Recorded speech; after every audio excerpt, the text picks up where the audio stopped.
Well, in my practice, I build a reference. So I hit the same shot over and over, building a 9-iron that goes 145 yards, let's say. Now, that will vary based on temperature and altitude, and which will change with time of day and whatnot, as well as wind and those effects. But one of the things people will say is I hit my wedge, 120. Well, you might hit a 120 under certain conditions, but in the morning, ball's not going to go 120. Maybe in the afternoon when it's warmer and the ball heats up, but it's going to go 5 to 10 yards shorter in the morning. People don't factor that in. If you get a little bit of water in between the club face and the ball, people don't know, it actually increases spin, causes it to go shorter. The first cut always comes out 6 to 8 yards dead. If the grain is into you, it's going to launch and hit lower on the face, launch lower, have more spin. If it's down grain, the club slides a little bit quicker, you'll get more out of it. If it's sitting up on zoysia or off of a tee, always goes 5 yards farther with each iron, based on the fact that the center of gravity is underneath the ball and it launches higher, a little bit less spin. All these things I have to factor in when I look at the lie.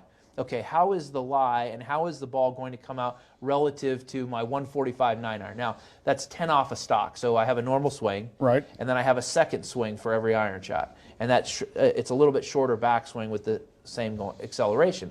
So I have a 145 and a 155-yard shot. What is the lie going to do? What's the temperature? What's the wind? How do I want the ball coming into the green? If you choke down an inch, 3 yards comes off of it.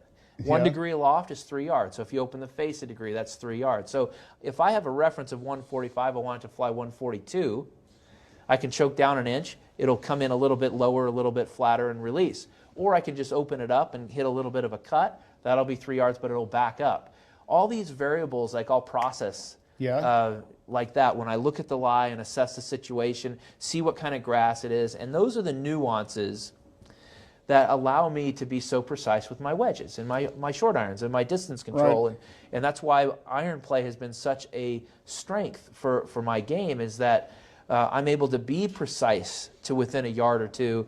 And in my practice sessions, because I hit 1,500 balls every month to those specific numbers, my reference is pretty on. If I hit a shot 145 and I feel like I nailed it, it usually That's where it does goes? that. Yeah.